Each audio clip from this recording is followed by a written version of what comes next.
welcome to Masha Yoga Talk with Masha. So today my guest is Wes Bozeman. He's the owner of Gaze Hot Yoga Studio here in Tampa.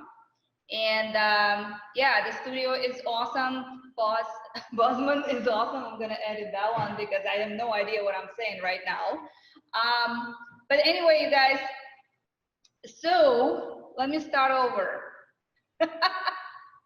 I'm gonna introduce my guest. Great. I love it. I'm here for it. I'm here for you. So great. We're just hanging out. Yeah. So anyway, guys, I wanted to ask Wes a few questions, and feel free to put in the chat if you want to ask anything else. But I'm gonna go ahead and start. And Wes, so where are you from? Tampa? Yeah, Floridian. Wow. Raised here, just east of here in Plant City, where the strawberries come from. Yeah, I've lived in Tampa, raised my own family here in Ybor City. Nice, yeah. Nice. Wow, that is pretty cool. Yeah, local. So, how do you find Bikram yoga? How did I come to Bikram yoga? How did you come to Bikram yoga? Yeah, okay. So, before I was a yoga teacher, I was, well, I don't know, I was a very large person. I lost about 150 pounds through diet. I mean, I want to first empower people just by saying that like small changes make a big difference. And I lost 150 pounds literally by just changing what I ordered at McDonald's. Wow. Not saying that I still like advocate eating fast food a lot, but that was like probably the first big yogic shift in my life, was just being able to like commit to chicken nuggets instead of a Big Mac and drop 70 pounds and feel the huge change from something that's seemingly so small. And so I lost all the weight. I started running long distance, and we all know the effects that running has on the body. At the same time, I was a body worker. My specialty was primarily pregnant women. My wife is a midwife, and so we worked together for years on the pregnant population. And I eventually got a client that owned a Bikram studio in South Tampa. She invited me to a class. Maybe I was complaining about being, having hip range of motion of 3 inches on each side. And she said, well, come take a class. And so I think after that, my Bikram story is pretty similar to anybody else's. I took my first class and it was awful. I almost died. I didn't want to go back ever. And then I did. And then I did again. And then I did again. And then, before long, I was at teacher training. And then not long after that, I ran that studio for 4 years before it closed. And then that was almost 5 years ago when that studio closed, and almost 4 years now that we've been open here in Tampa Heights. Yeah. Wow, amazing story. Thank you for sharing. Yeah. So right now, Bikram yoga is kind of, it's changing, it's evolving into something different, and the postures are the same, but the approach is different for various reasons. So what do you think about this shift in Bikram style towards more gentle or gentler kind of approach? Yeah, I for one am a fan. I think any strict system in its life cycle goes through a phase of sort of decentralization, which was happening to Bikram yoga, has been happening to it for years and years and years. And I definitely think it's a good thing that the negative aspects of Bikram Chowdhury, the man, are being disseminated now to the general public, and people know.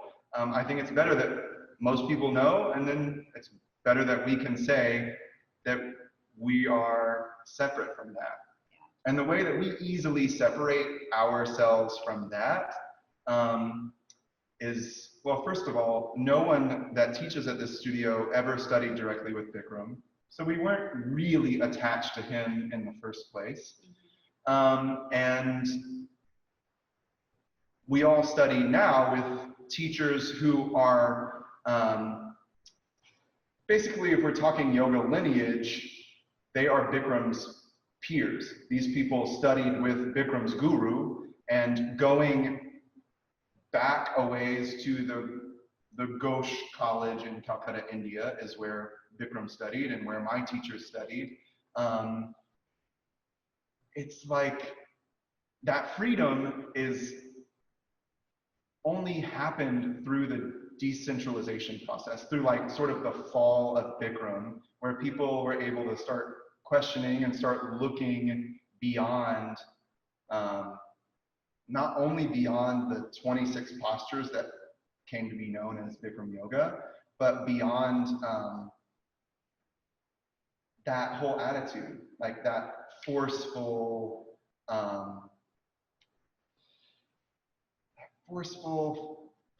physical, it's still physical, but like not as aesthetic. Mm-hmm. There's not such an emphasis on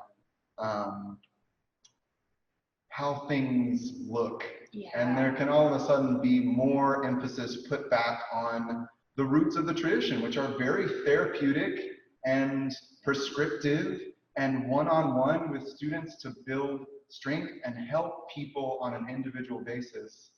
And man, I get jazzed about that. Yeah, no, I can that's tell. my favorite. That's amazing. Yeah.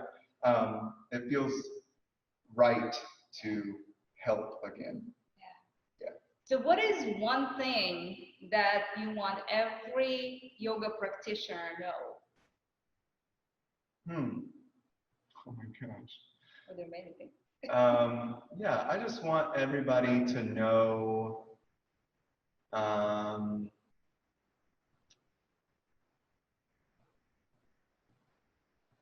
I think I just want everybody to know that you are worthy. Yoga is a system that gives us the chance to establish a daily routine. And a daily routine is transformative. Yeah, and whether it's yoga or not, you know, at one time in my life, my daily routine was chicken nuggets instead of Big Mac. And that was very transformative. And that, you know, made me feel worthy, helped me accept my worth as a person, just by committing to something simple every day. And to me, yoga is no different. It could be like an intense asana practice, and it could be, you know, close your eyes and listen to your breath at a stoplight until the person behind you honks because the light is green. This is powerful. This is amazing. Yeah. Yeah. This Practice is very powerful. always works. Practice always works. Yeah. Love it. So what are we practicing today? Some asanas, Okay. some breath.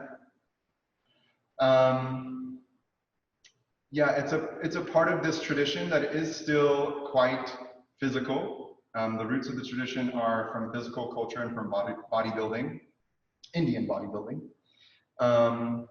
And so it operates around one central principle, which is, it sounds kind of crazy, but I like to say it in the way of like, flexibility does not exist.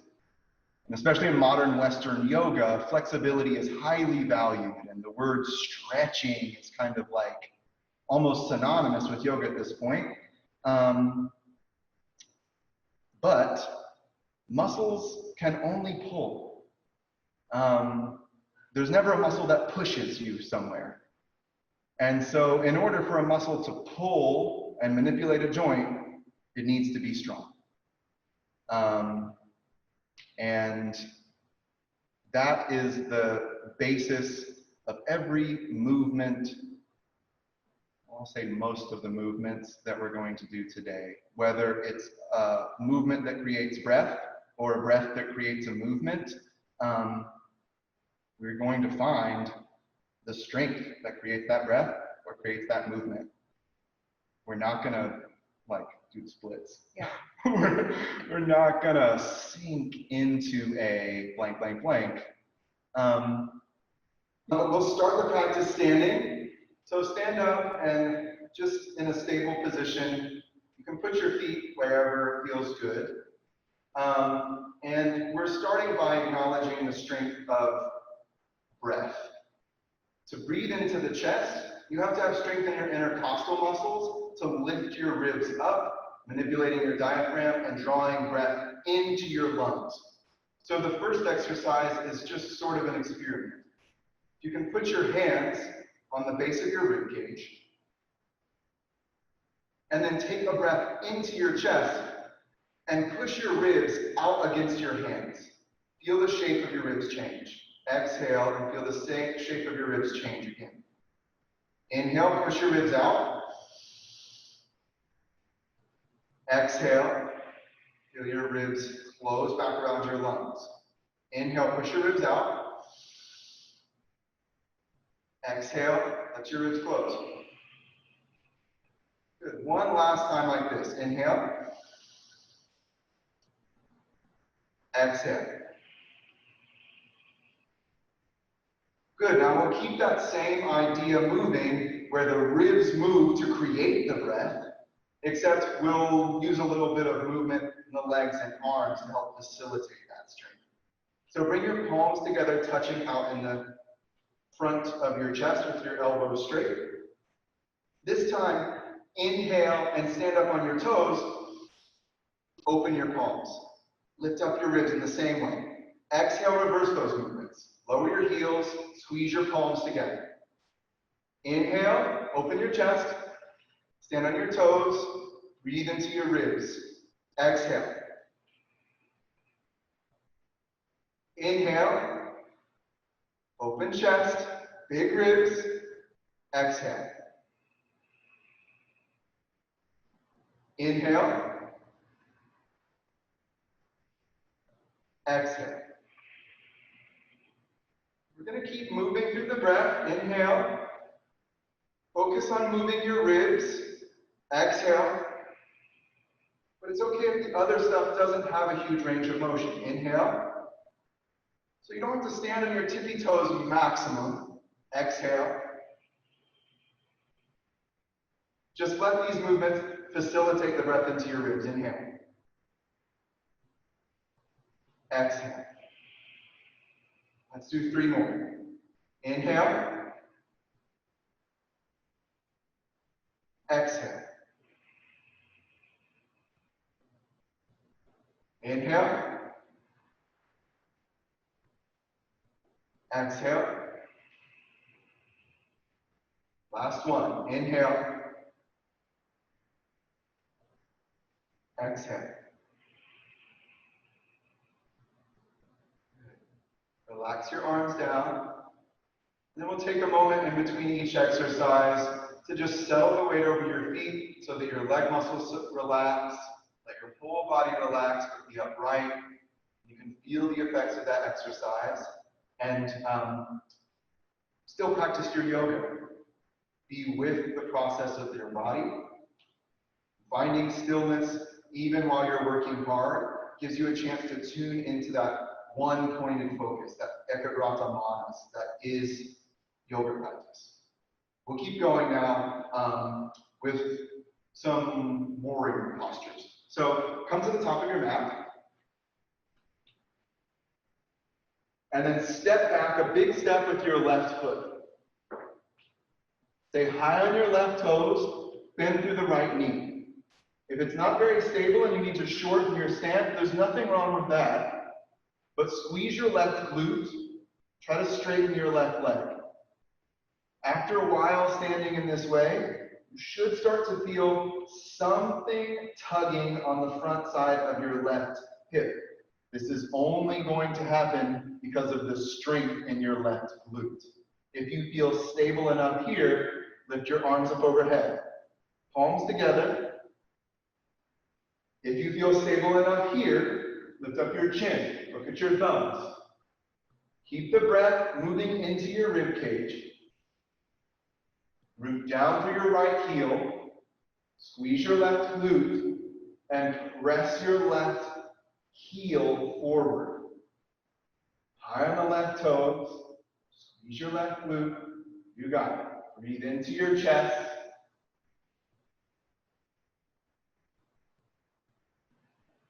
If you're looking up, look forward. Straighten your right leg. And then turn and face the long edge of your mat. And then turn and face the short edge of your mat on the other side. Drop into your left knee now. Come high on your right toes. Squeeze your right glute. Try to straighten your right leg. After a little bit, you'll feel the tug on the front side of your hip. Bring your arms up if you put them down. If you're feeling stable, lift your chin. Lift your thumbs. Breathe into your rib cage. Stand high on your right toes. Good, stick with it. Squeeze your right butt. Root down through your left heel.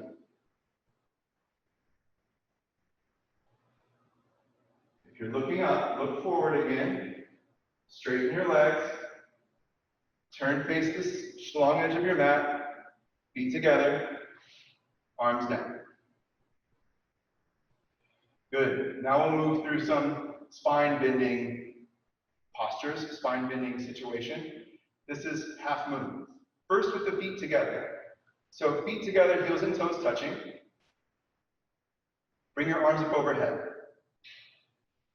If it feels good, you can interlace your fingers with your index fingers released. This Kali Mudra hand grip. If it feels better, you can just squeeze flat palms together with your thumbs crossed. That Anjali Mudra, if you know that. Take a deep breath and move your rib cage. And then bend your spine to the right. Try to close the space in between your right bottom rib and the top of your right hip. This is the strength of this posture. Like a crunch on the right hand side. Try to keep your breath moving up into your rib cage. Inhale and feel the breath move underneath your left armpit. Exhale, maybe bend to the right a little bit more.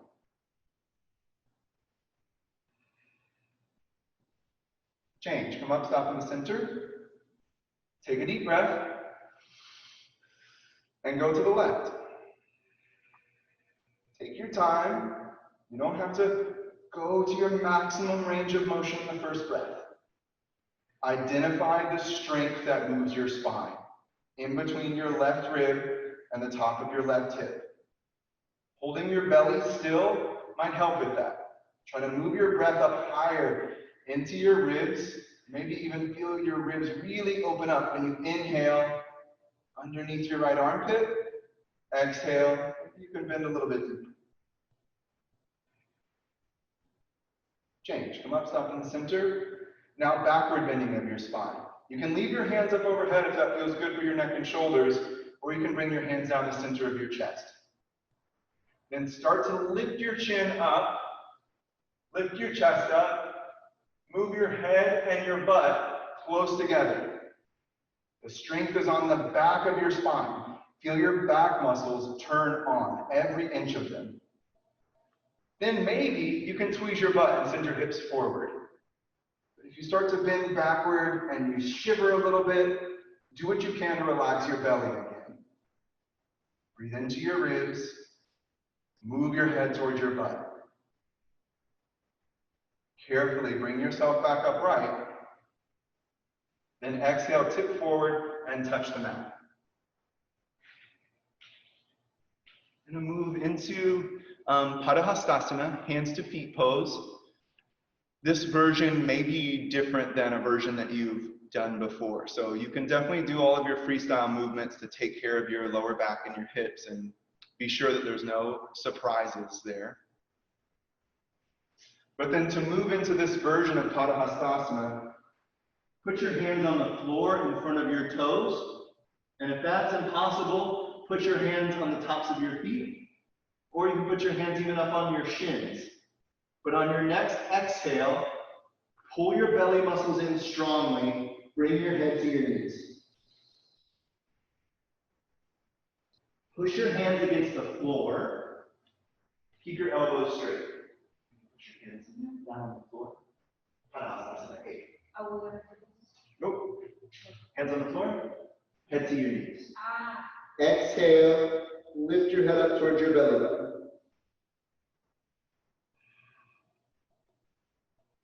On your next inhale, just release that movement. Let your head hang heavy. And stand back up. Let the weight settle evenly over your feet so that your leg muscles turn on. Relax your shoulders. Feel your breath. Definitely feel the body a little warmer. Good news. We're going to do a second set of all of those movements with different stance in your feet so you can identify where your spine is moving and where your hips are moving. Bring your arms back up over your head. Pick your grip, but touch your palms together. Then step your right foot to the right so you have, like a medium stance, a little bit wider than your hips. Take a breath and move your ribs, and then bend to the right. Pull your right rib down. Focus on changing the relationship of your rib cage to your hips. And it at first might feel, especially in this position, like you are limiting the movement of your hips instead of tipping over to one side. Pull your right rib down. Change. Come up. Stop in the center. You can feel a bit of your tailbone tucking. Your pubic bone stays up towards your nose. Take a breath. And go left. Careful not just to tip your hips and straighten your spine, but rather pull your left rib down toward the top of your left hip. Breathe into your chest. Exhale and maybe bend a little bit more. Change. Come up. Backward bending. You can bring your hands down the center of your chest if you'd like. You can even bring your hands to your hips and do like a little bit of standing camel action if you know that posture. Move your spine first. Lift your chest up. Move your head towards your butt. Breathe into your ribs. Relax your belly. Be very careful with your feet at this width. If you're ready to squeeze your butt and go back, just know you're really going to go back with your feet this far apart. Move your head towards your butt. Feel your back muscles strong, and you're doing everything you need to do. On your next inhale, bring yourself back upright. Good. Exhale, tip forward and touch the ground.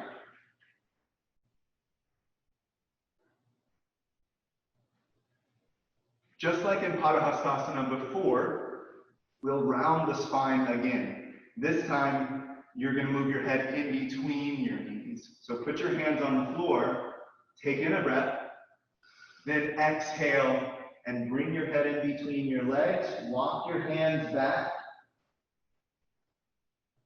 Look up towards the ceiling, towards the sky. In between your legs, look up. Good. When you exhale, round your back more.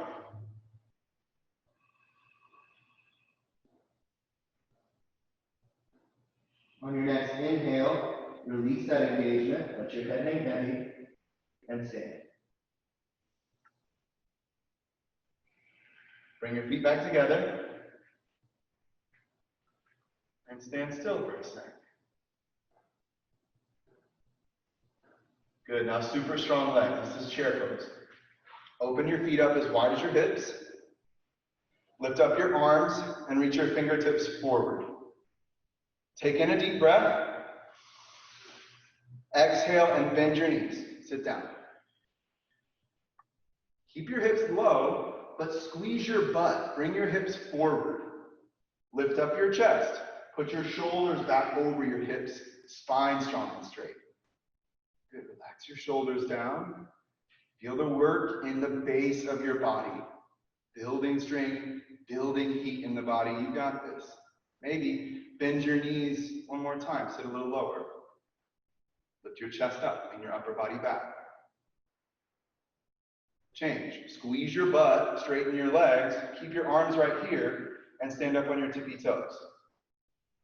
From the knee up, do everything the same as you just did, but stay high on the toes this time. Exhale, bend your knees. Press your ankles forward. Lift your right heel up a little bit higher. Lift your left heel up a little bit more. It's okay if your hips don't sit way down low. Lift your heels up, chest up.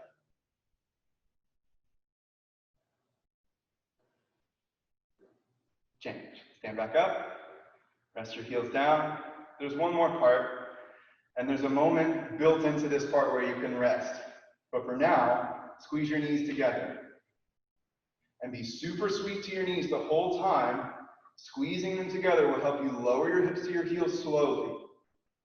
On the way down, if your knees feel strained, touch the floor first and bring your hips down.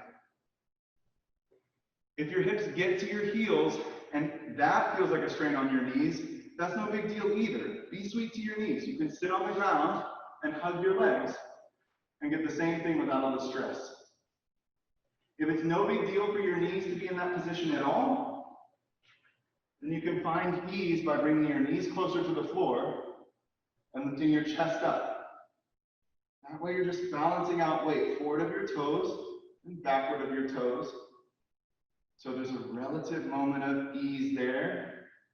You can look for balance, you can find balance, and you can focus there. On your next inhale, stand up.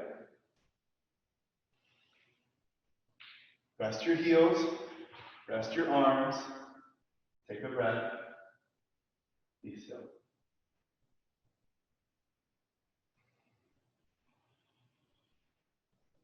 Good. Let's do some balancing postures. Walk to the back of your mat. This one's called tadahasthasana balancing stick. Put your hands on your hips and hug your elbows in close behind you. Then take a step forward onto your left foot and shift all the way forward into your left foot. Pick your right toes up off the ground. Take a breath into your rib cage, just like the breathing. And then exhale and tip forward, chest down and leg up at the same time. It's perfectly fine if you're not horizontal. Feel the strength in your left hammy. Shift the weight back to your left heel. Turn the sole of your right foot facing up towards the sky or the ceiling. Look forward on the floor in front of you. Balance. Elbows together. Belly strong. Change. Feet back together. Other side.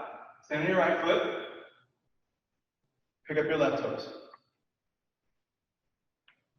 Take a breath.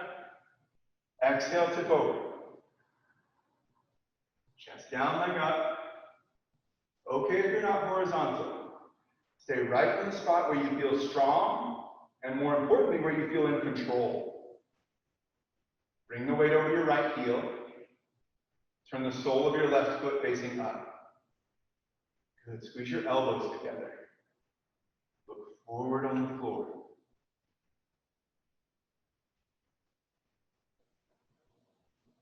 Change. Feet back together. Arms down by your side. We'll wrap up the standing part with vrikshasana, tree posture. Probably anybody who's done yoga has done this guy. A little bit of balance, but a little bit of awareness of the lateral rotation of your hip, creating some openness on the front side of your hip, only because you're creating strength on the back. Shift the weight over onto your left foot, And then put your right foot somewhere on the inside of your left leg. It could be that your heel is just against the inside of your ankle and your toes are still on the floor. Maybe, if your balance is stable enough, you can bring your foot up to the inside of your calf muscle, or maybe even up higher if you'd like. But once you're in this position, engage your lower belly so the pubic bone lifts up. Whole pelvis can roll backward a bit. Then you can access the strength of your right glute muscle. Squeeze it. Feels like moving your right knee back and your right hip forward at the same time. If you feel a cramp in your right side of your butt, that's great news. That means you're doing it right. Also, if you feel a tug across the front side of your right hip, that can be a good sign. If your knee hurts for any reason, it shouldn't. Back up a little bit and do a little bit less. Balance, be still.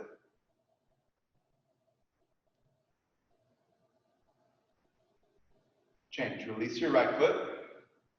Shift the weight over onto it, and then pick up your left foot. You decide where you put your foot. If you still need your toes on the ground, that's perfectly fine. The intention is to open your hip, and you can do that any step along the way. Squeeze your left glute, send your left hip forward, and your left knee back. Lift your pubic bone up, tailbone down. Look for your left hip rolling out. Focus your mind there. Balance. Be still.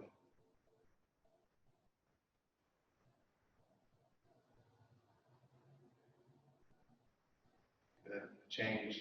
Set your foot flat on the floor. Take a second to acknowledge your hard work in standing, and then lay down on your back. Shavasana.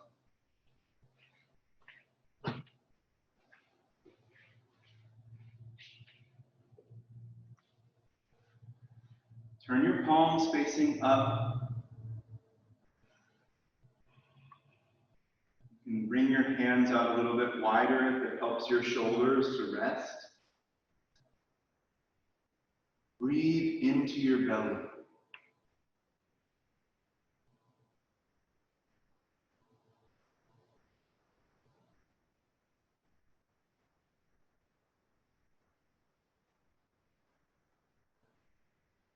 Shavasana is the posture that makes Hatha Yoga what it is. And without it, it would just be gymnastics. It would just be calisthenics. The stillness practice is what makes it yoga. And it takes practice, just like all the physical stuff. While you're on your back and still,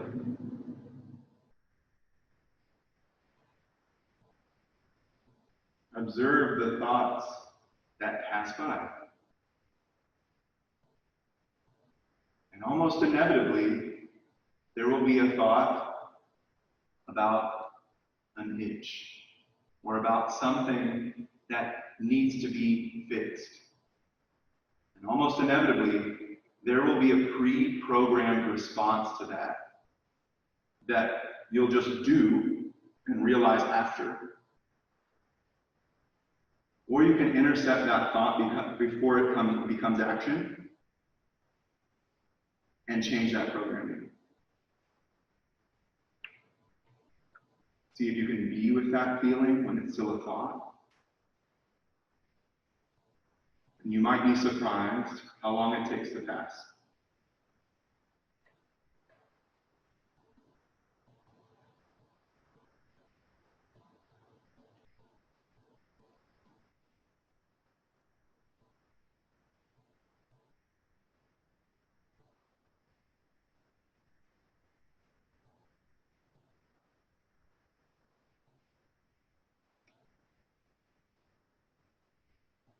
Okay. Do some work for the belly now. Turn your palms over so they touch the ground. Bring your knees up into your chest. And then straighten your legs. Stick the soles of your feet straight up in the air. Take in a breath. Exhale and lower your heels down about halfway. Feel your belly muscles engage. Push your lower back against the floor. If it feels better to lift your head off the floor and look down at your toes, that's totally an option. Use your exhale to push your lower back down, and if that feels impossible, bend your knees and then push your lower back down. On your next exhale, lower your heels all the way. And as soon as they touch, take a deep breath into your belly. Exhale. Good. Strengthen the belly, creates the length, creates the balance in your low back. So, especially if you have a tight low back, strengthening your belly is therapeutic for that. So we'll do 2 sets. Flip your hands, palms facing down. Bring your knees up into your chest. Start gently. Straighten your legs. When you exhale, lower your heels down. Push your back into the floor. Using your exhale will give you more power. If you need to lift your head up, you can. Stick with it. If it feels impossible, if your lower back really lifts up off the ground, bend your knees and then push it down. One more exhale with strength. Push your back in and then lower down. When your heels touch, take a deep breath into your belly. Exhale. Lift your palms over. Take another breath in Shavasana. Everything is still.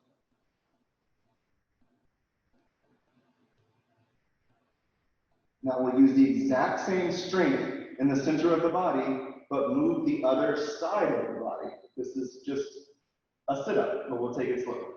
Flex your toes back towards your head. Point your fingertips down at your toes. Lift your head and shoulders up so that you can see your feet. And then flex your pinky toes back towards your head too, not just your big toes. Take an inhale and hold still. Then exhale, roll forward. Push your lower back into the ground. Bring yourself up, head to your knees.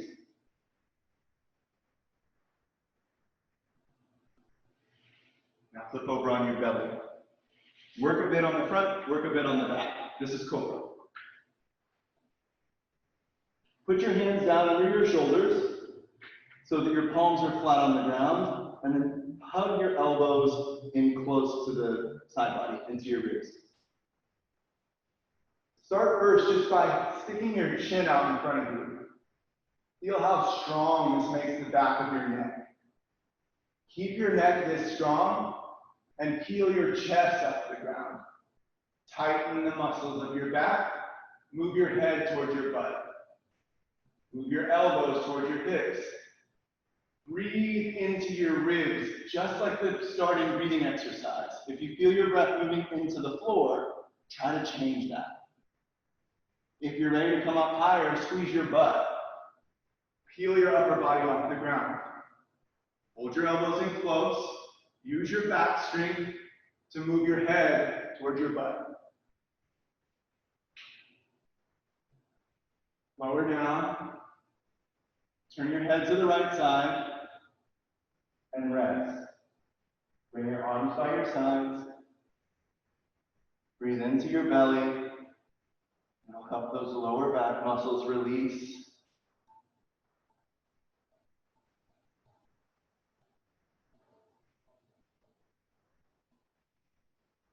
Now, we did 2 leg lifts. We'll do 2 cobras.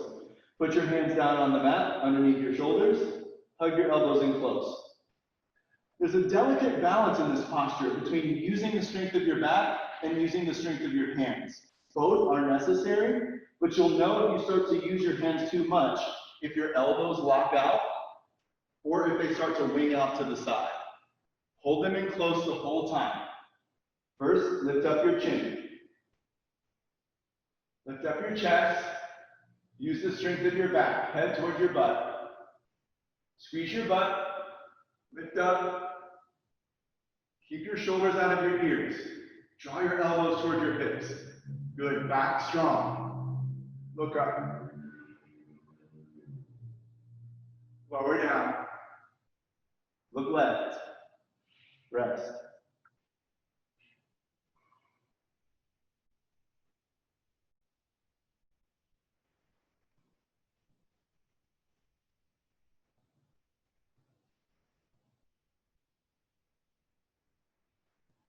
Now, corner Shalavasana. This is full locust posture. Bring your arms out to a T and squeeze your legs tight together. On your next breath, just lift all of it up off the ground. Lift up your head, lift up your hands, lift up your feet. Feel the full strength of your back. Head toward your butt. Squeeze your butt and lift your feet up off the ground. Squeeze your shoulder blades together and lift your hands up. Eyes focused, chest up, hands up, feet up. Good work. Lower down and look right. Rest.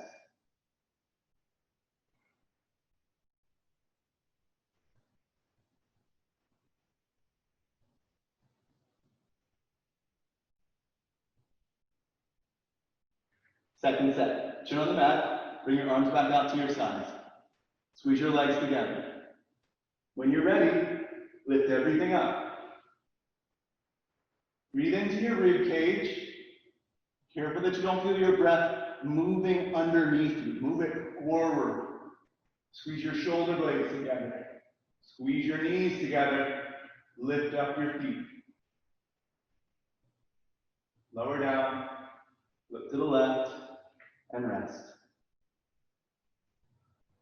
Pound for pound, full locust is tremendously therapeutic because it works all the opposite areas that would be short when you're sitting in a chair. And that's how we live most of our lives. Sitting in our office chair, but then we get up and walk to our car chair, and then get out of our car chair and sit down in our home chair, or a restaurant chair, and then our home chair, and then any other chair in between. So anytime you want, you can take a break from your chair and do full locust. Counteract that chair position. Plant your knees down where they are. Put your hand down under your shoulders and push your hips back towards your heels. Move straight into a shape that looks like child's pose. Head on the mat, belly on your thighs.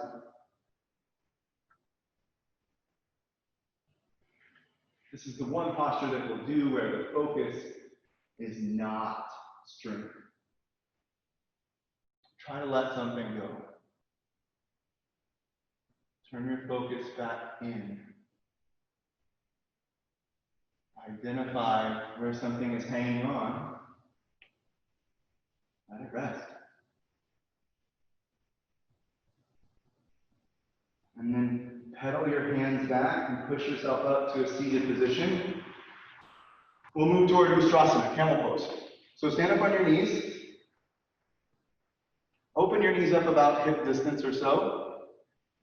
And same backward bending that we've been doing. Put your hands on your hips and roll your pelvis forward. Relax your belly. Feel your back muscles turn on. Good, turn on some more. Lift up your chest. Then lift up your chin. Move your head towards your butt. Move your butt towards your head. Feel your back muscles strong. Then if you're ready to do even more than that, you can squeeze your butt and send your hips forward. And look down for the floor behind you. You can reach your right hand for your right heel and your left hand for your left heel. Focus your breath on your ribs still. Inhale, lift your chest up. Double down on the strength in your back. Exhale, look for your toes. Carefully bring yourself back up without twisting. So you can put your hands back on your hips and come up. Then sit down on your heels. Take a break here. If you have tension in your lower back, to some degree, this is the purpose of camel. And the next posture, rabbit, tadahasthasana, will help that to release. Take in a deep breath. Then exhale, round forward like you're going to touch your head to the middle of your thighs. When your head gets to your knees, turn on your belly. Keep your head close to your knees. Reach back and grab your heels. Then lift up your hips. Keep the grip on your heels and make your elbows straight.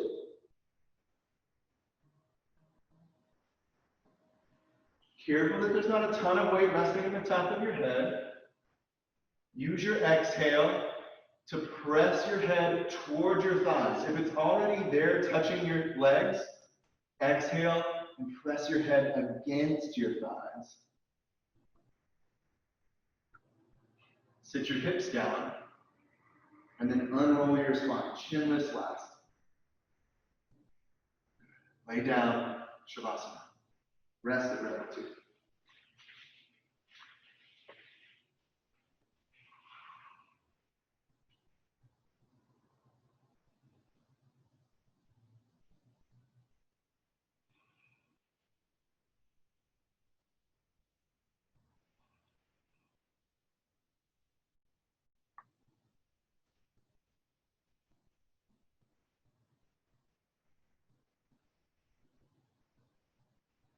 Flex your feet back towards your head.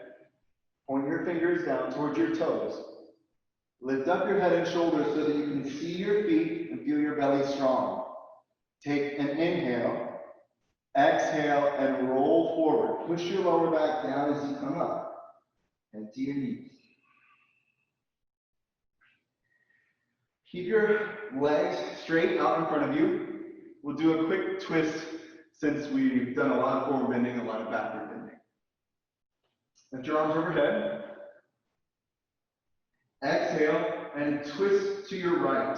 Drop your right hand down on the floor behind you. You can put your left hand on the outside of your right knee or thigh somewhere.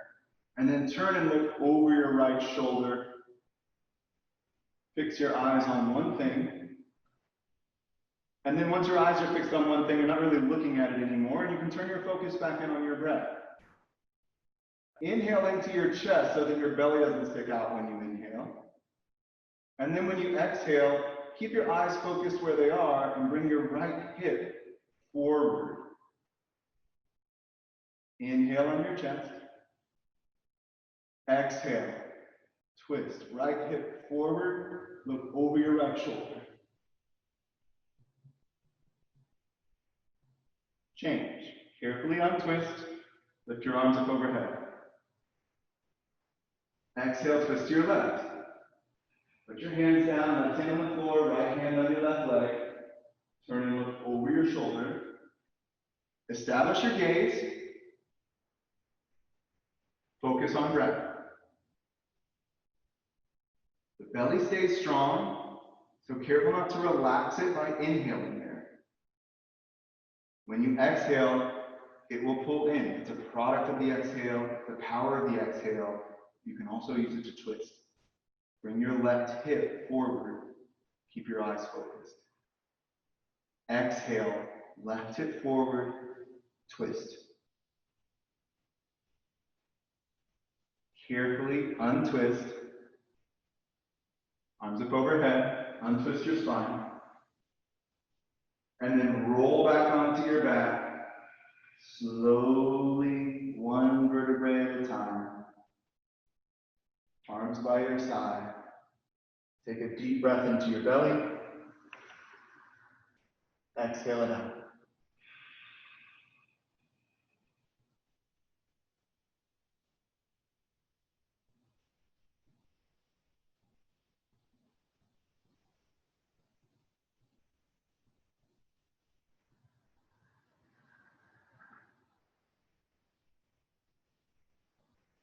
Give your mind a moment or two to get past the point of how much longer are we going to be laying here doing nothing?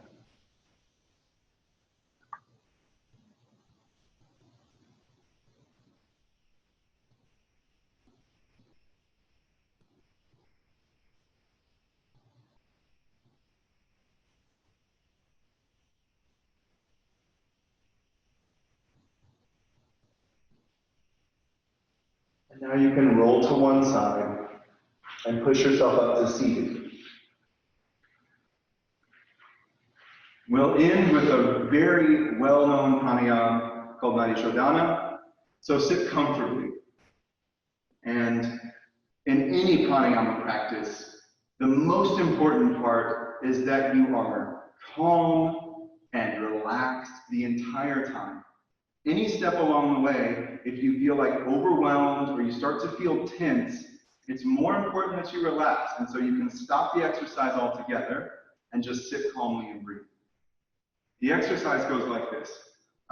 If you're right-handed, you'll use your thumb to close the right side of your nose. And you'll use your ring finger to close the left side of your nose. The two fingers in between, you can rest in the center of your forehead, or you can just leave them tucked into the center of your hand.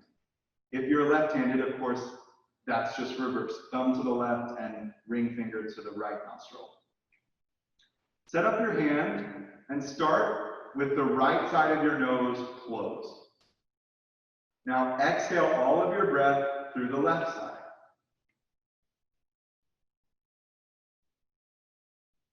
Inhale through the left.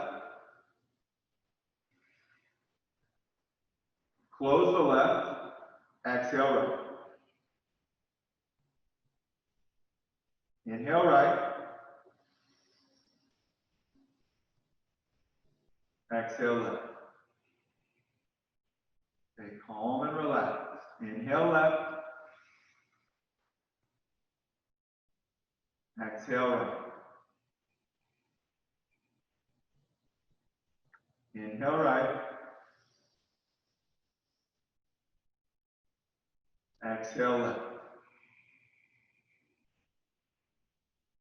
Inhale left. Exhale right. Inhale right. Exhale left. Two more rounds. Inhale left. Exhale right. Inhale right. Exhale left. Inhale left. Exhale right. Inhale right.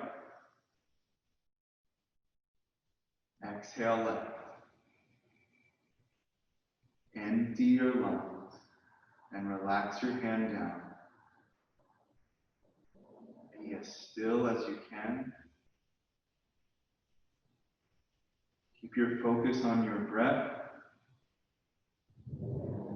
It's very possible after an asana practice and after conscious breathing practice that your body doesn't need slow, deep breaths. Your brain might need that. But see if you can let your body breathe how it needs to breathe.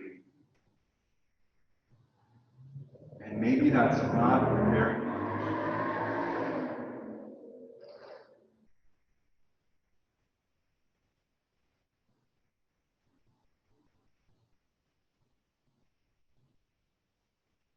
For the next 90 seconds, try to keep your attention there. If something else comes up, you can acknowledge it and set it aside. And then come back to the rhythm of your breath.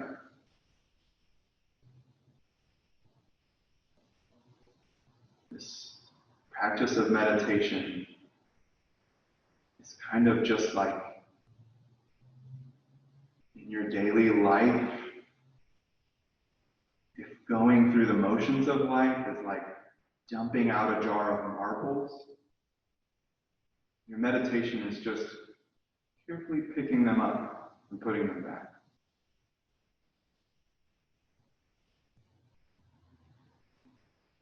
You don't have to fear your thoughts and you don't have to stop them. Give yourself a chance to be with them.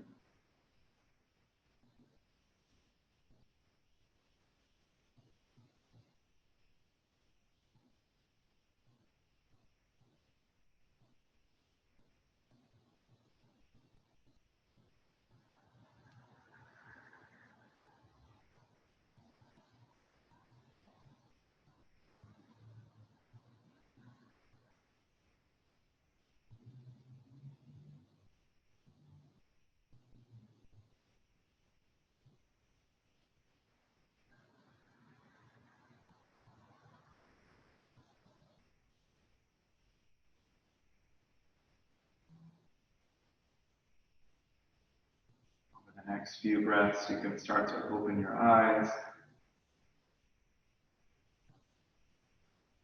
Move your body if you need, reach and stretch and wiggle.